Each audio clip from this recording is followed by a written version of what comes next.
September meeting of the Des Moines Park and Recreation Board will come to order, please. Rebecca, would you call the roll, please? Galloway. Here. Gill. Present. Baxo. Present.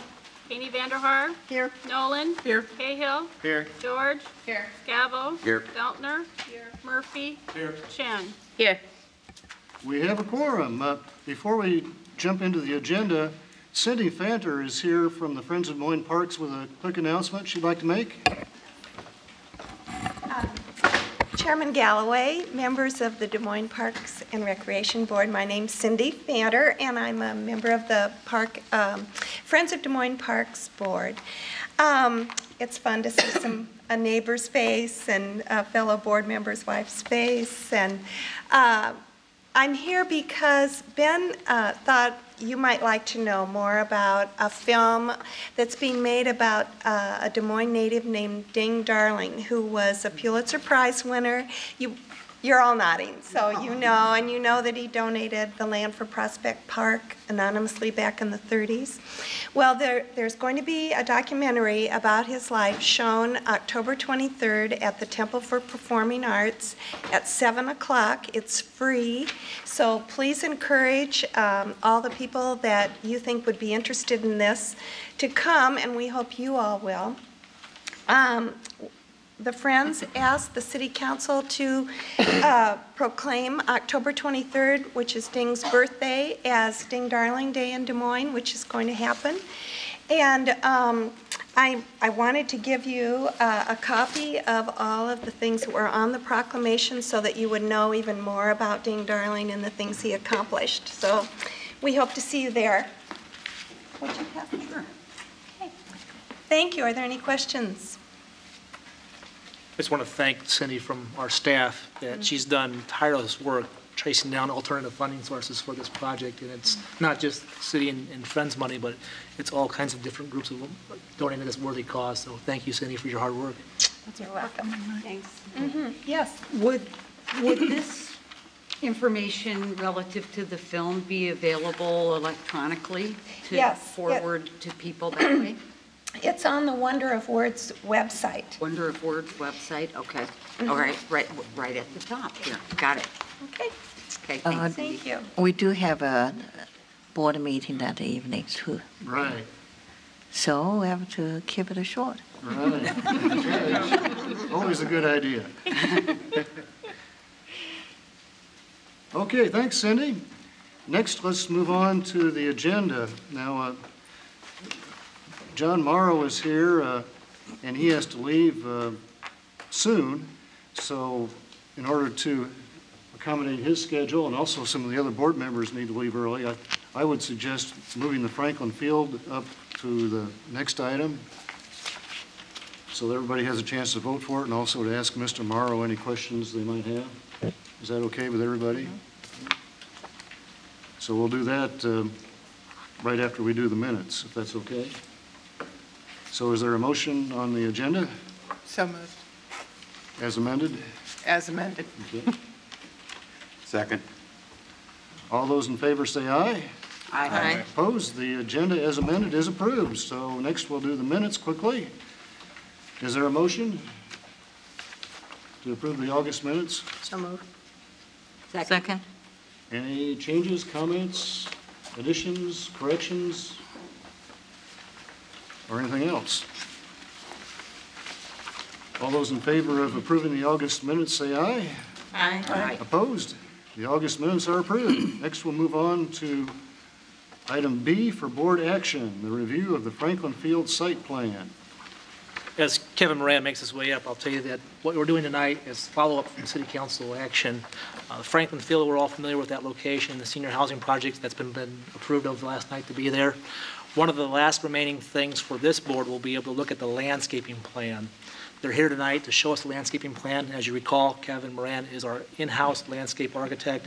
He's going to run over what he's seen and talk about what we are going to recommend for you, and then open it up to comments from any of the board members, as well as allow the developer here tonight to talk about what he may want to answer for you. So, thank you, Kevin. All right, Chairman Galloway, members of the Park and Recreation Board, Kevin Moran, Senior Park Planner. As Ben mentioned, we're here to talk about Franklin Senior Apartments. In your packet was a landscape plan as well as an aerial. I will just kind of turn it over to Jamie Malloy, close enough, and answer any questions you have. As you read in your packet there, we went through this. We've been in discussions with them, and I think we've got a pretty good plan to move forward with the landscape as well as some of the improvements on the gardens as we talked about. So. One notification for the board that from the last time you saw this, the project is not as large as it was as far as the length. It's been shortened and it allows for more green space next to the shelter now. So that's an important fact I wanted to point out to all of you tonight. There is more green space returning to the project.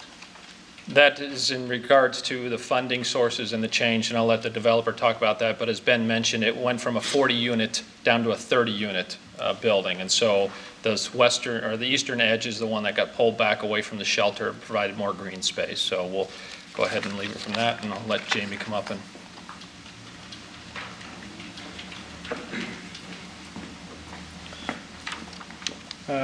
Ladies and gentlemen of the board, my name is Jamie Malloy with Wells & Associates Architects.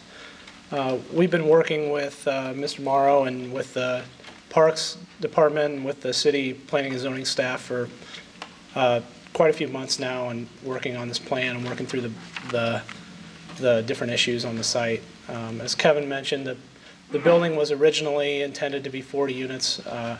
When the CDBG program came up, the funding and the structure of the project kind of made it more feasible to do 30 units, which we thought was kind of a better opportunity and a better fit for the site, really, in the end. Doesn't cram the building on like it would if it was 40 units. But everything else about the building remained the same. Materials are the same. Everything's the same about it except for just 10 units less. I wanted to talk about a few things tonight that we've been working with Kevin and working with the Waveland Park neighborhood on. Some of the things that we were working with them on the community garden space. So I don't know if that PDF is working, but I got an overhead, if you can switch to that.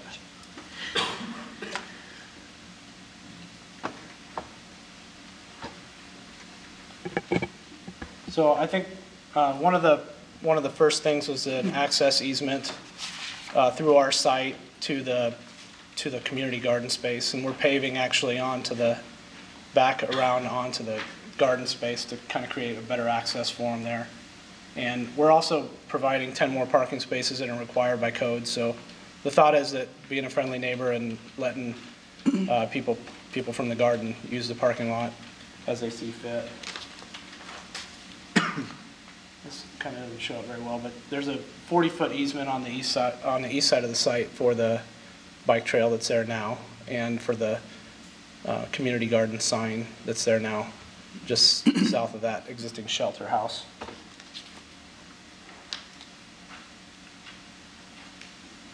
We've worked with Kevin to make sure that the water service that feeds the gardens is rerouted. Right now it goes from this building right here straight down.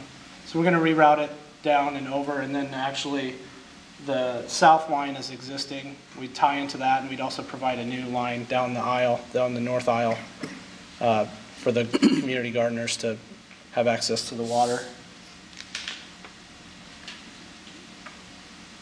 And then the kind of the final thing we're looking at doing is a vine trellis between the two, between the parking lot and the community garden. So it's not an opaque fence or a barrier, but it allows the gardeners to plant vines and create a natural barrier between the two properties. And this is something we've worked with, talked to the neighborhood about, and we're flexible in what they see kind of happening there, but it's part of our proposal at this point. One of the other things that we've talked to Kevin about, in the 15 trees that are on the site, the ones that were recently planted, we're going to move those, and Kevin's going to mark spots on the cemetery property, so we'll spade them and transplant them basically wherever the Parks Department sees fit. So we were planning on relocating them on the site. It just feasibility-wise, we need to get them out now, and then we probably don't want to put them back until after the building's constructed, so just made more sense to put them in the cemetery, and then we'll put new trees on as part of our plan, so. If you have any questions for me, feel free.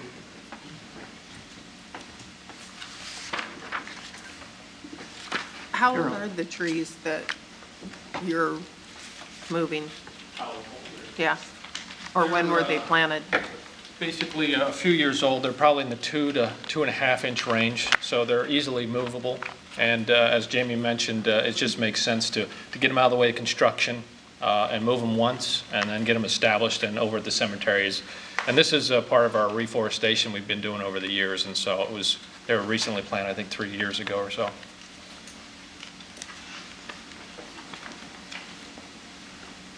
But do they count in terms of tree mitigation then, or not? That's the interesting question. The tree mitigation is for removals, and, it's something we can look at and work with our community development, but they are putting more trees on the site than necessary, and so they're putting a lot more back in already. And so I think, putting a 2-inch tree is going to be equal enough. They do have 2 larger trees on site along Franklin, a couple lindens, that due to the utilities being installed are not going to be able to be saved. And so they will be mitigating those on the site. But we'll definitely look into that. Just want to be real clear that this is one meeting item. It's not planned unless you really want to come back. It's one of those items you're just giving comments on, is what the council action read was review and provide comments. So just to be clear, I won't be coming back unless you tell us you want to come back. Yeah, and I thought the way that we'd proceed on this, since we don't really have a right of yes or no approval, we're just making recommendations, so to speak, that we'd take whatever comments there are, and then when we've accumulated all the comments from the meeting, we'd vote on putting all those in a letter, and I assume the chances are everybody's going to be in favor of whatever comments there are. And then, let me finish. Okay. And then we'd send this letter to community development. Correct. And then if somebody else thinks of something later on, tomorrow or the next day or whatever, we could add those as an appendix to that letter, even though it wouldn't be voted on by the board, it would still be passed along. And yeah, in theory, the developers could say, oh, we're not going to pay any attention to what you have to say, but in reality, they want to be good neighbors, and they would pay close attention to any recommendations we have, and I'm sure try and work something out. So, go ahead, Susan. No, there was an article in the Des Moines Register on Saturday, Mm-hmm. and could this be just submitted just as a historical part of this whole history of this plan and this project? Could that be included in the minutes? And I think that can be included in events, correct? We could include it in the minutes. I don't know about including it with the letter. No, not with because- the letter, but just so that historically we have other comments about this project other than ours. Okay, that would be fine. So we'll include it in our record, but not in a letter. No, Okay, because it's not our thoughts. right.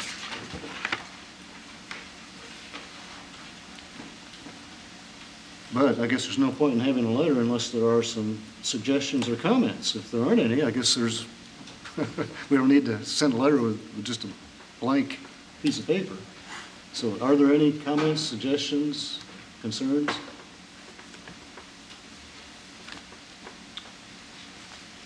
Who oversees the architecture? I mean, or what it looks like?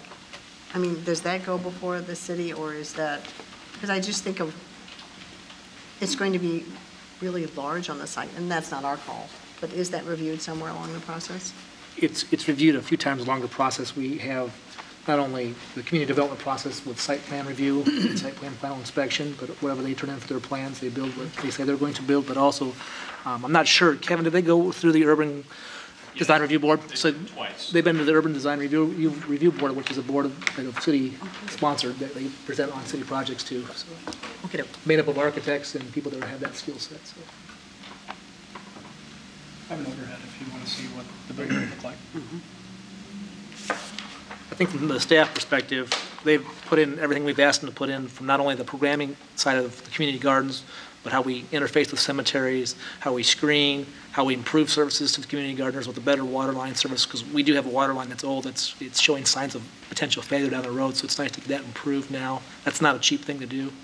So everything looks good to us as far as staff. So maybe then all the letter needs to say is, we appreciate the developer working with Parks and Rec, Department of Parks and Rec Board to make improvements to the area.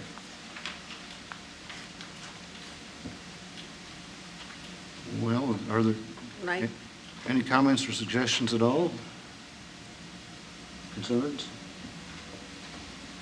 I guess for the record, I'd like John's, I think we should send something along that line, because if the developer has worked with the staff to handle all of the issues, then we would want future projects to do the same thing. So by sending a letter that we appreciate the collaboration of the developer with the staff, then we're endorsing that kind of an activity to take place if there's ever any future projects like this. Good idea, good point. Is there anybody in the audience who has any comments they want to make? Does anybody have any questions for Mr. Morrow since he's here?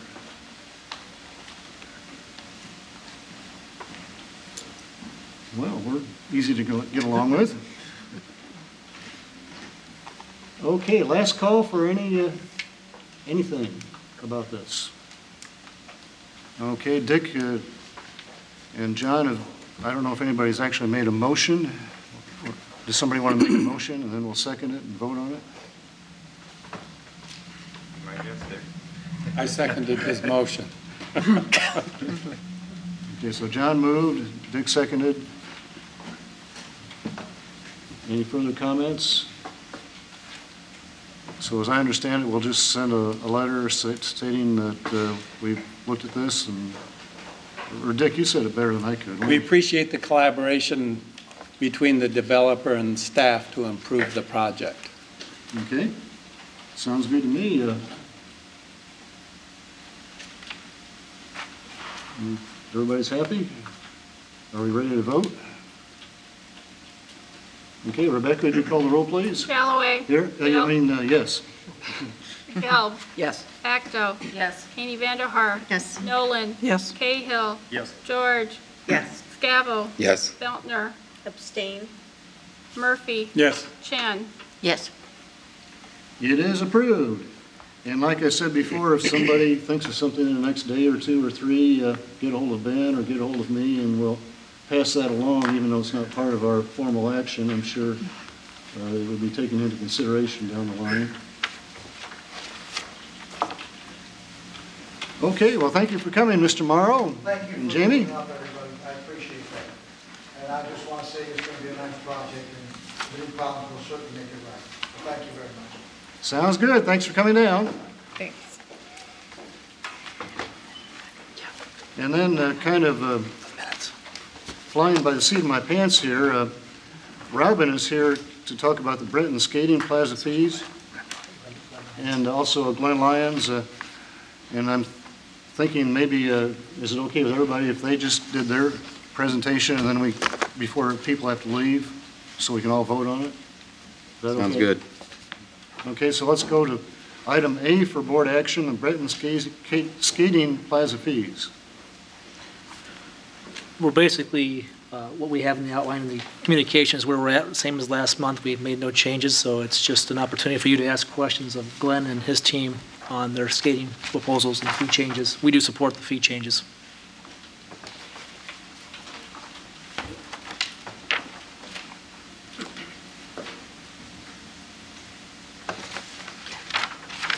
Don't everybody talk at once. Yeah, looks good. Want a motion?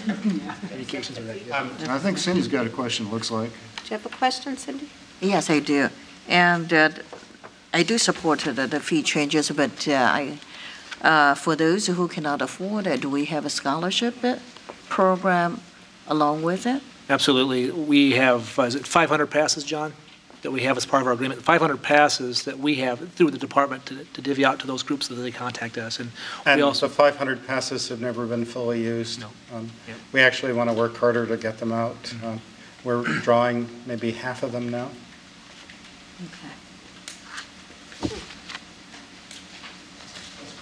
oh, in addition, thank you, John, for the reminder. Plus, it's part of our GRASS program, which is our subsidy program for shelters, swimming lessons, and everything else. So if you can't afford, you can get the card from us. They honor the card, which basically gives them a reduction in price as well. So the 500 is above and beyond that? Correct, it is above and beyond that. We do that with a lot of our contracts, golf, et cetera, just to make sure that we can get the community that had wanted the need for those in the past, for fundraisers and everything else that we do to help support our community. And just for benefit of those who might be watching, how do they access those passes? Or The GRASS Pass, right now it'll be coming up on, well, John, why don't you stop up here? You have the best details, but I know it's coming up here in October on getting the GRASS card out again for this year. Chairman Galloway, members of the Park and Recreation Board, John Hagener, Park and Recreation Superintendent. We literally just met just days ago to finalize our process for the upcoming season. Your question, how do you obtain one? There'll be about 3 different locations. The community site office, where people go for the energy assistance program, as well as the 2 community centers, Pioneer Columbus and 4 Mile Community Center, and then also our Park and Recreation main office, 3226 University Avenue. We're going to do something different this year and more information next month, but we're going to really kick this off in October in conjunction with the LAHEAP Energy Assistance Busy program, so that if they have participants, low-income families that are coming in to get those services, they can tell them about the GRASS program. So, thank you. you're welcome. Other questions or comments? Does any of that go through the schools, that program? John, do you know if the GRASS program is marketed to the schools or goes through the schools? Yes. No. It is, okay, good. Is there anyone in the audience who has anything about this, what they want to say? Okay, are we ready to vote on this? Need a motion? Yeah. I move that we approve the fees for the Renton Skating Plaza as presented. Second. Any other comments? Okay, Rebecca, will you call the vote, please? Galloway. Yes. Gelb. Yes. Facto. Yes. Amy Vanderhaar. Yes. Nolan. Yes. Cahill. Yes. George. Yes. Scavo. Yes. Feltner. Yes. Murphy. Yes. Chin. Yes. It is approved. Thanks, Glenn, and thanks, Robin, for coming down. Thank you all. We'll do our best to make sure we have a good skating season. Sounds great. Make sure it's cold enough. Right. Okay, now we can get back on track with the agenda. I guess it would be Ben's report. Yes. Well, before I dig into the report, I'd like to add one thing to my director's report. I'll ask Matt Salvatore to come forward. Matt Salvatore will introduce himself here in a little bit, but Matt's a new part of our great team. He's our administrative analyst. It's a new position for the department. We've never had this position. What this position is going to do in a nutshell is to look at all of our internal operations and look for efficiencies, not only revenue-wise and expense-wise, but also looking for alternative funding too. So he's got a big job, but an important job. We hope to get him off and going here right away. One of his first big projects that we're happy to report that's coming down the line is online reservations and registrations for activities which we've never had across the board, and he's had some experience with this. He's going to be in charge of implementing this, which we believe will not only be great for the community, another way action to get to our offices, but also improve revenue because people can sign on from home and after hours. So, Matt, go ahead and tell them a little bit about yourself. Yeah, Chairman Galloway and members of the Des Moines Park and Recreation Board. I'm Matt Salvatore, Administrative Analyst. I got a 10-year background in the field of Parks and Recreation. I just came from the city of Ida Grove, where I was Recreation Director for 8.5 years. I was also Parks and Recreation Director in Sheldon for 1.5 years.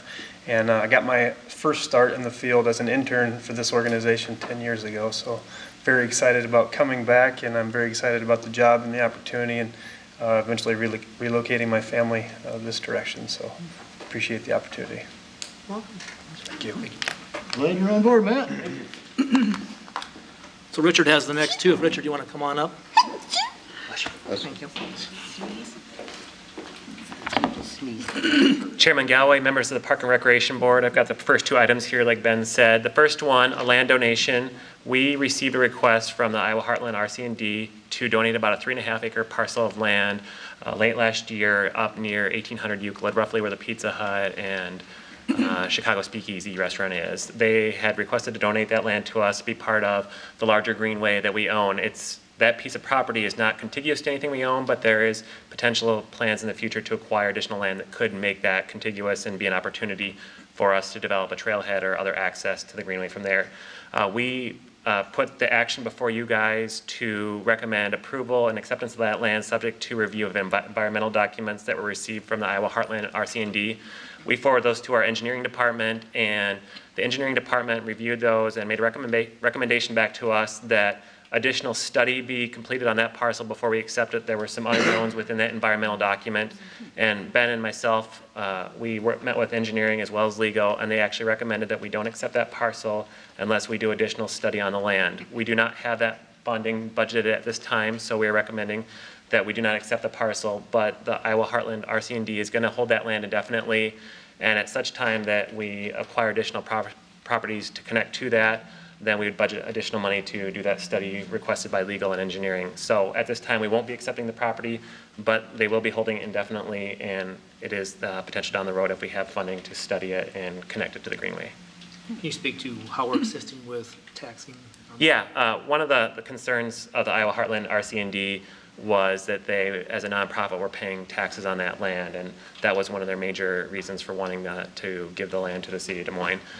We were working with the Planning and Zoning Department as well as the Polk County Assessor to see if there's ways for that land not to be taxed as kind of part of a greenway and open space area. So we're in the process of working with them on that. We don't have any results on that yet, but it's something we're helping them out on the process. Marion. Would that be a matter of changing the zoning? We're not sure. That was the thought that the Iowa Heartland RC&D did, but my preliminary research indicates that zoning probably doesn't matter on that. So I'm trying to get to the bottom of it and figure out what the actual process will be for that, and I can help them through the process. And we'd be happy to bring an update once we get that solved. Yeah. So what are the potential environmental issues? The environmental documents submitted to us by Iowa Heartland RC&D were for the 3.5-acre parcel, as well as that was parceled off from some larger parcels surrounding it at an earlier date and sold off. The environmental documents covered all those properties, and the best that our engineering department could determine is that on areas that they did not want to give to us were an old gas station with some potential underground leaking. They weren't determined not to be a threat to the underground water supply, but then also some potential landfill. I'm not sure what type of landfill. The environmental documents didn't say that, and that's what our engineering department is assuming is probably on the site that they wanted to give us. So that was the reason for the recommendation of additional study to see exactly what would be under the site there. There were borings throughout the site, only potentially one of them actually on the site that they were going to give to us. So they just felt, in order to be safe and legal as well, that additional studies should be done before we accept any property like that. And just don't have that in the budget right now. But they are going to leave it open for the future if we do acquire additional properties or budget money to study that. How much would that study cost? Engineering wasn't firm on what they thought, but at least they thought anywhere between $10,000 and $20,000 was a likely number, depending on how many borings and what we actually find down there. That was part of the problem, is that's the initial number. However, if you start to find things, you need to do deeper wells, more wells to see where the landfill started and stopped at. And then there's no results of guarantees of what you might find. So you might be into this more money than you think. So right now, the funding outweighed the reward in our early estimates right now on this. So we're going to help them if we can find a different way to maintain that land still in a nonprofit status. Thank you. All right, there's no other questions. I'll move on to the next item. The next item is regarding the Easter Lake and Yater Creek watershed. We have been working with the Iowa Department of Natural Resources, Polk County Conservation, as well as Public Works, Stormwater, and ourselves to prepare a stormwater quality plan, improvement plan for that entire watershed with the intent of improving the water quality going into Easter Lake. That Being said, the major things we're looking at is reducing the amount of sedimentation going into the lake, as well as the phosphorus going into the lake. Those are the two major pollutants that are reducing the quality of that as a recreational amenity. We, the Parks and Recreation Department, as owners of Ewing Park, about just upstream of the lake, are a major player in that. So we've had a seat at the table through this water quality master planning process, and they're getting to the point where there's going to be an EPA grant available to start phase 1 improvements out there. That grant deadline is October 15th. So ahead of that, the DNR and the city and Polk County Conservation are hosting an open house. We'd invite you all to come out to that to kind of see what the concepts are for reducing sediment and phosphorus in the lake. That will be held October 4th from 6 p.m. to 8 p.m. It's open house style. Will be held at the Southside Senior Center at 100 Peyton Avenue. Please come out. It's an open house style, like I said. So there'll be a presentation by the consultant at 6:15 and again at 6:45. So you don't need to stay for the entire event. Come out anytime between 6 and 8, see the concepts that are being proposed, and provide comments or any input that you have on that. One of the things is that there'll be 3 phases of improvements. A total of about $15 million is the estimated cost of this. Phase 1 will include major improvements to Ewing Park. First of all will be a series of bioswales that captures all the storm water that comes off of the 3 parking lots we have there off of McKinley Avenue. And the second will be a series of creek restoration for the creeks that flow through the south of McKinley into Yater Creek through the park. And so we'll be the beneficiary of improvements there through creek restoration as well as bioswales to do our part to the water quality, improve that going into the lake. Invite you to come out and check that out, and hopefully what we'll see is some grant dollars flow our way that we can really do some benefits out there to really improve the watershed and the lake itself. Questions? Oh, could you give the address again? Yep, yeah, it's October 4th, 6 to 8 p.m. at the Southside Community Center at 100 Peyton Avenue. We're really looking forward to this project, and I think it's going to be a lot of benefits to Ewing Park as well as Easter Lake. All right, thank you. Okay, thanks, Richard. Good report. Next, we have two very large forestry-related projects going on that all of you will undoubtedly run into at some point in your travels during the fall. I just want to make sure all of you know about these things, because when we do tree removals, we usually get calls, and I want everybody to know that there's a lot of science behind these. We've used the municipal arborist to help us identify which trees need to come down. So it's a large tree removal project. The first one is in cemeteries. We have 92 trees coming out of Glendale, Woodland, and Laurel Hill, so 92 in total, split up among those 3 cemeteries. They're in Woodland Cemetery today. It's labor intensive, as you can imagine. In a cemetery, you just don't drop a tree like you do in an open space. So they'll be out there for a few weeks, and they'll be working through. Once again, this project was bid, and the specs were developed by the municipal arborist. He's managing the project with our cemetery office in Marlene. Also, at Waveland Golf Course, we have 80 trees that are coming down, and those were also, again, with the municipal arborist's input, and he's working with our golf operator. The only difference is how we fund these is the golf operator is under contract to take care of removals. He is funding these removals. You'll notice that he's going to work between now and the end of the year to get them all done. There's a lot, so he's trying to work it in as he can, not to interrupt golf play too much. So they're trying to figure all these things out. But if you drive by, like I said, you will notice these trees are coming down. There was a good segue earlier tonight about at Franklin Field, those trees are coming back. We are cognitive of the tree reforestation efforts we need to do. Once again, we'll work with the municipal arborist who controls those funds and put back trees back into our areas where we're taking them down. These trees are dying just due to age, and sometimes there has been disease and windstorms and all those things that have come through in the last 5 years that have created the workload to be so much, and they're playing a little catch up right now. Okay. Questions? Kevin has the Sprite Sparks Park final update. Chairman Galloway, members of the Park and Recreation Board, yes, say that quickly, Sprite Sparks Park. As you're aware, we did receive a donation from Sprite, and we are moving forward with putting a new basketball court at Cheatham Park. And so that just went to council to award the bid recently, and we hope to have that under construction here pretty soon. The other part of that was we were eligible as one of 25 cities to be part of a contest, a public voting realm, which people could enter where they'd like to see new improvements to basketball courts. we put in a project for Davis Park, and it was either $5,000, $10,000, or $15,000. The top 10 would get that top prize of $15,000. We were notified that Des Moines actually came in 10th place. And so thank you for everybody here that got the word out. Thank you for the home audience voting for us. And so we're going to receive the $15,000 check. Our plan there is to improve the surface, filling the cracks that have accumulated and worked their way through the asphalt, restripe the courts, and then put some seating out there. And so again, we hope to have that under construction this fall as well. So thanks to Sprite and everything they're doing, and hopefully we can see more of this program taking hold in Des Moines and improving more basketball courts. Good work, Kevin. Thanks. Thanks, Kevin. Good report.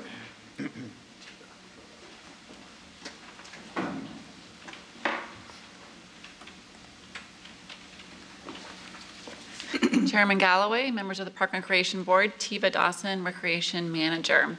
I'm here to tell you about an exciting new project that's in partnership with the Friends of Des Moines Parks. About a year ago, Chairman Galloway and Amy Galloway went to the National Recreation and Park Association conference. In the exhibit hall, they saw this easy launch. It's a transfer system to make docks accessible for people that are in wheelchairs or just physically maybe challenged to get in and out of a canoe or kayak from a dock. They brought it to the Friends, who have successfully fundraised over $15,000 to bring this to Grays Lake. We hope to have it installed within the next few weeks, and we'll try it out this fall, and hopefully everything is ready to go for our rental program this coming spring. So the public can generally use this, but also our cashiers at Grays Lake will be familiar with it and be able to assist people in and out of there. It's made for kayaks and canoes. There's two different heights of the lifts to that. So we're excited. You'll see that added to the end of the center dock at the terrace.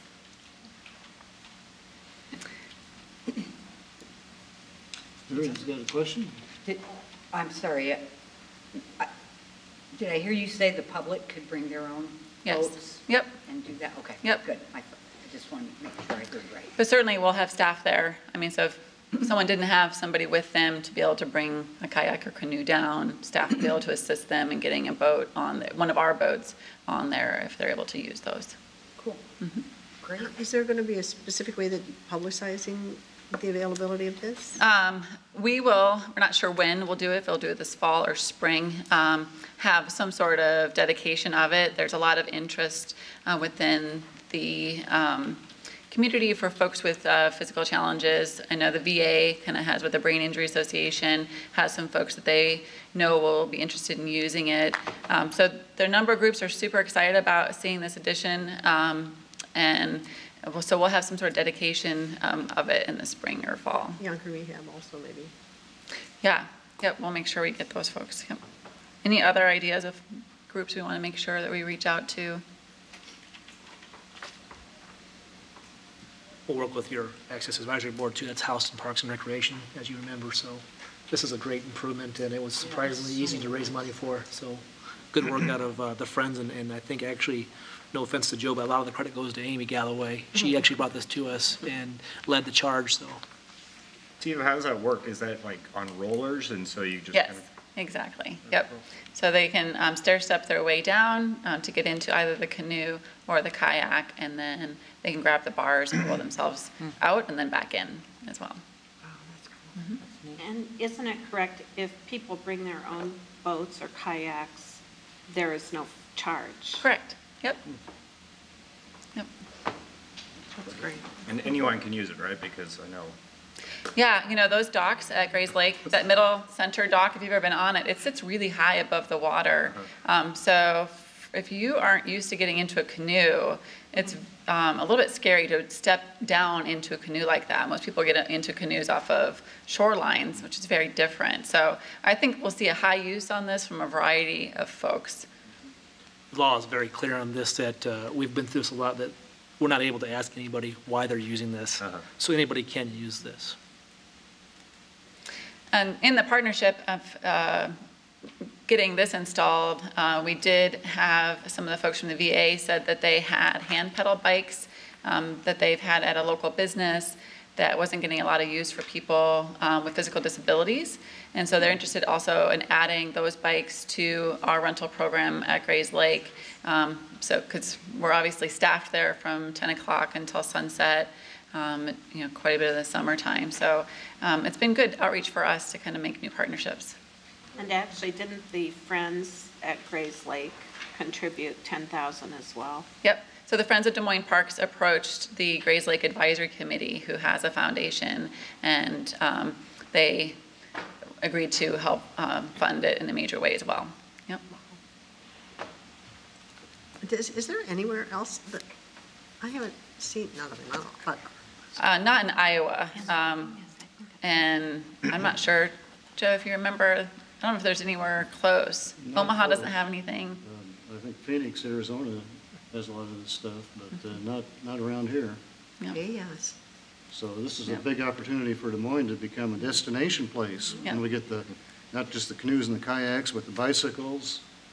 It can really be promoted as a package deal. And who knows what else can be added to it. Maybe we could have, Paralympics. yeah, biathlons or who knows what, all sorts of possibilities open up. Great vision. Great. Makes me proud. Yep. Me too, and it kind of goes along with the Healthiest State initiative.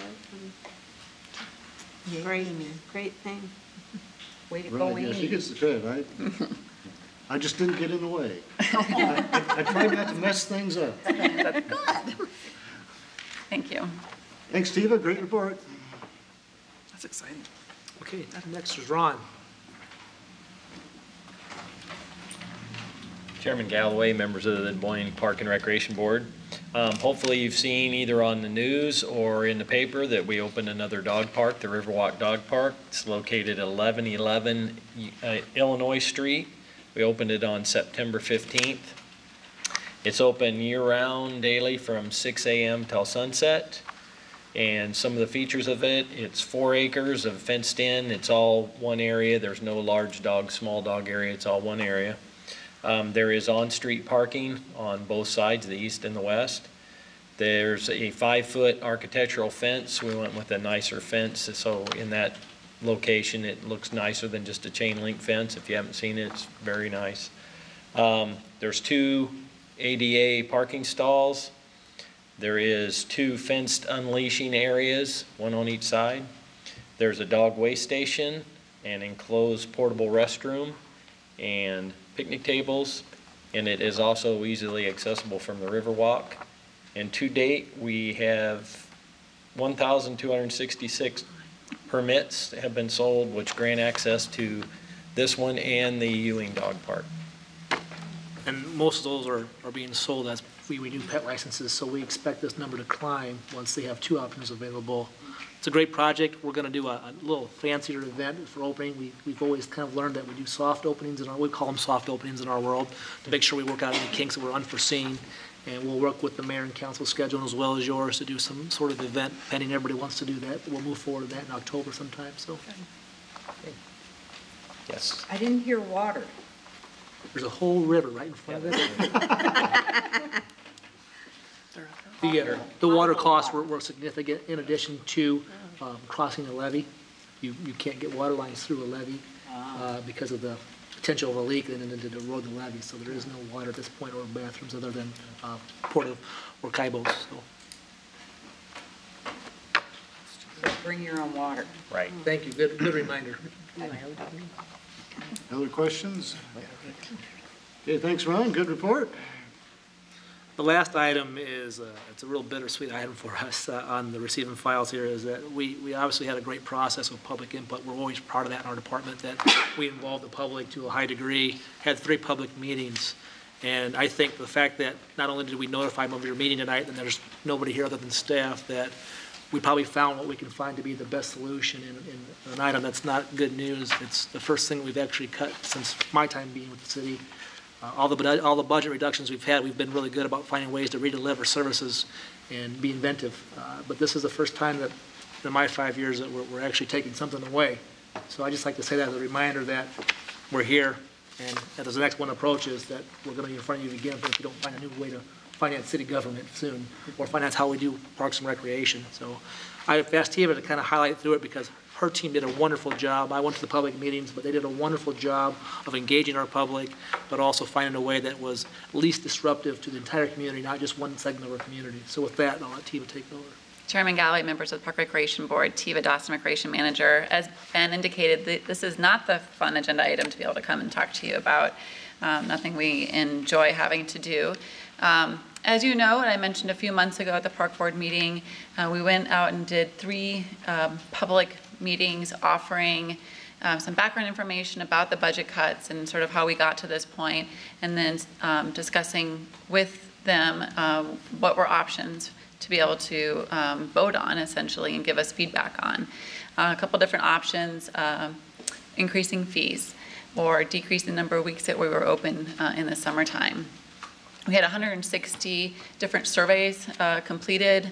That was either during the public meetings, or we also distributed information about the surveys to swim lesson folks, to people who were just at the pool. So we had a lot of public outreach about the budget cuts, about the impacts it might have on users. And based on that feedback and based on staff review, we feel like the best next step is to reduce the pool hours about an average of an hour a day. You'll see it's not quite that way in the weekends. Twofold. One, we weren't, the second runner-up was increase of fees, and we weren't a big fan of doing that, where we still feel like the economy is in a slump. When we decreased fees a few years ago, we saw an increase in attendance. So we don't want to necessarily negatively impact our program that way.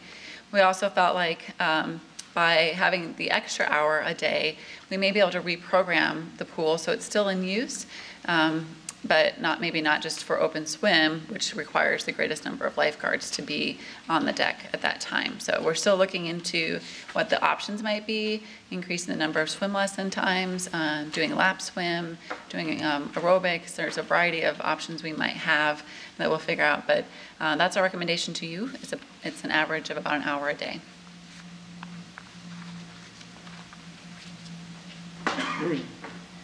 Do you anticipate, if you're able to reprogram that hour, aerobics, lap swim, and maybe even pool rental, that becomes a revenue source then for those?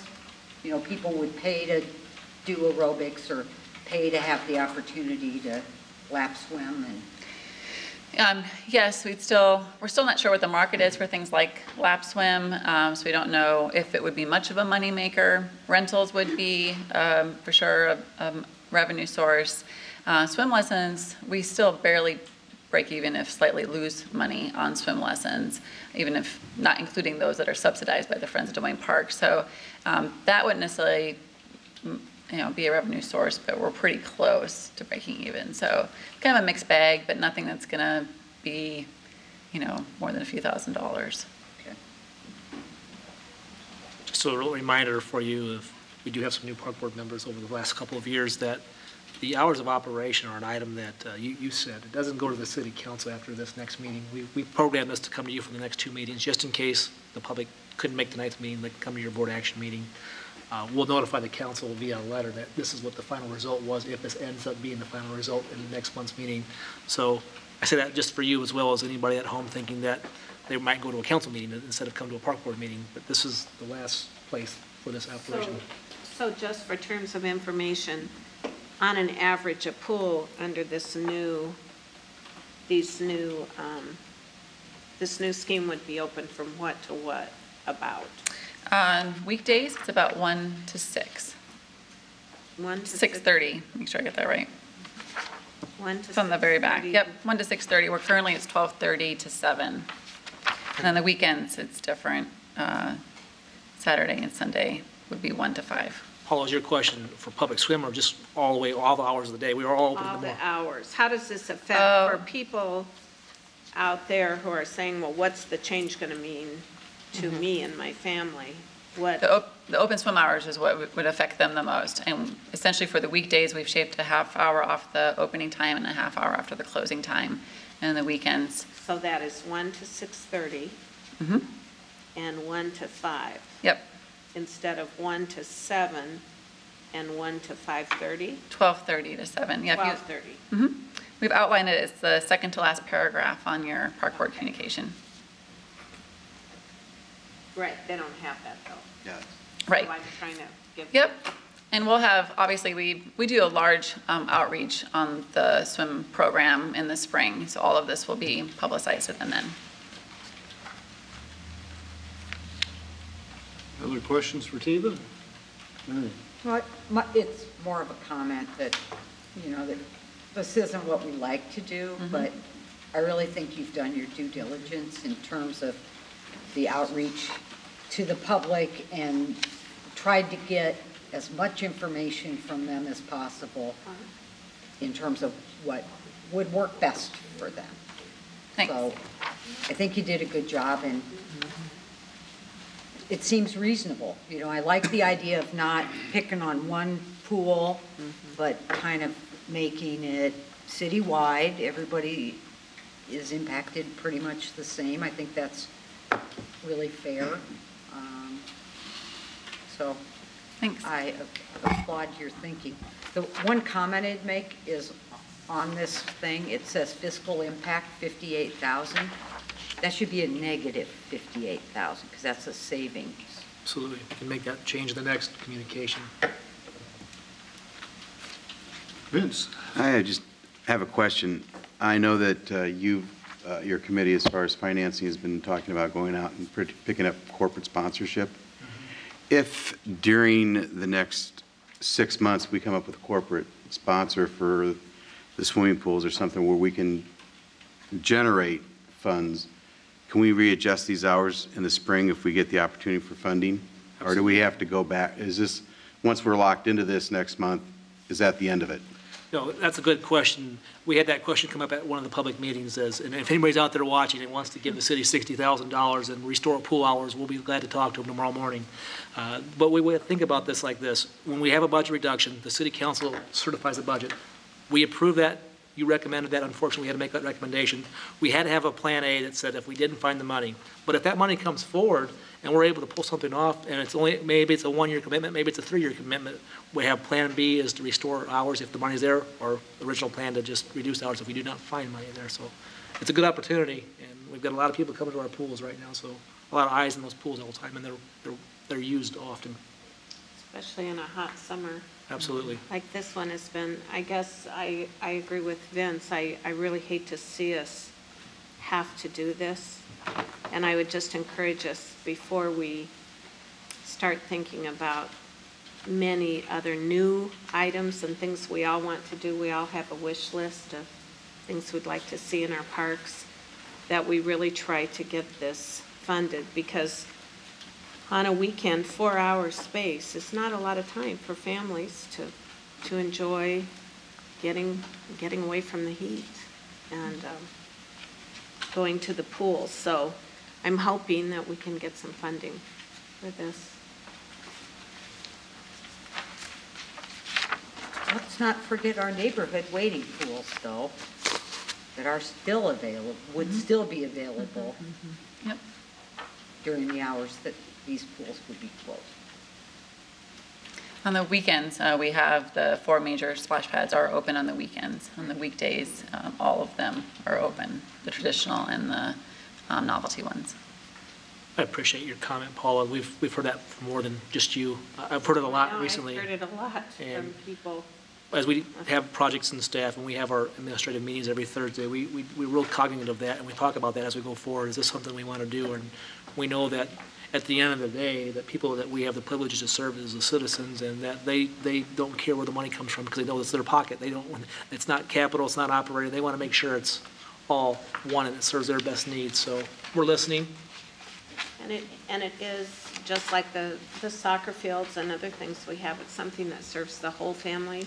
And while the splash pads are great, and especially the little kids, it's so much fun to watch them. For older kids, we really need the pools open. And adults.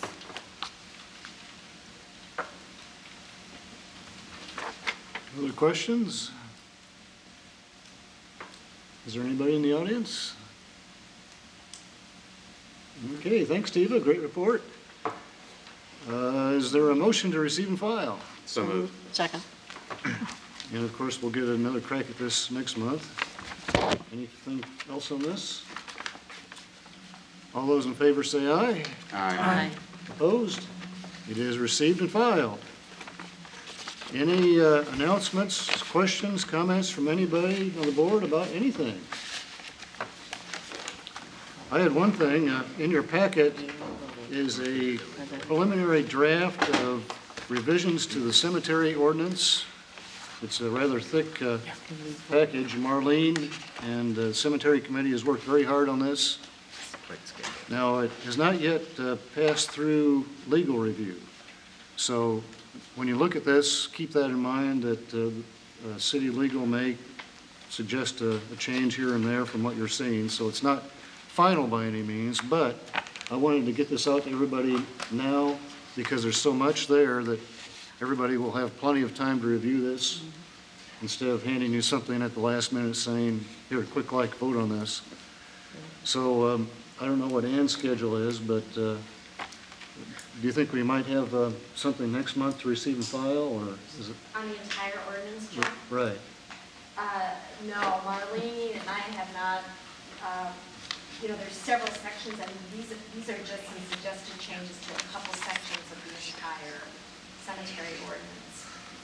We were going to go through the entire cemetery ordinance and give it a look in relation to Iowa code changes within the last few years, and as well as organizational changes. So we're still in the process of doing that. It wouldn't be a good idea to rush through that. All right, and that's one reason I wanted to get this out so that people will have enough time, even though it's still preliminary. So, well, anyway, at some point in the future, hopefully the near future, we'll have something more definite to look at, to receive and file, and then at a later meeting to vote on it. I have one question. Mm-hmm. What's the difference between a malicious mischief maker and a vandal? It's just the language. Those are things that. Oh, that's we need to ancient. take Yeah. a look at the whole thing and Oh, yeah. put some consistency in that. That was my suggestion, so I'm the one that made it a longer process. If we actually do this, let's really. Well, and it seems so wordy that if we could just make it more concise. And it's a Yeah. process, and it's really a process that I need to work with staff on, not be in isolation redoing the whole thing. I thought that was funny wording. The definition there is we catch one, we don't catch the other. Ah, the malicious mischief maker is quicker. So anyway, this is a big effort that the committee and Marlene have worked on, not only to clean up things, but also to modernize the ordinance. A lot of these date from the horse and buggy days when people's view of cemetery use was a lot different than it is now. We'd like to open it up, modernize it for recreation as appropriate. Okay, anything else from anybody about anything? Questions, comments, announcements? I'm just really thrilled about all the people going to skate at Brenton and the handicap accessibility we now have for Grace Lake. That's just really, that's great. Glad to hear that. Last call. Is there a motion to adjourn? So moved. Second. All in favor, say aye. Aye. Opposed? We are adjourned. Thanks, everybody. Hey, we got out before 6. One quick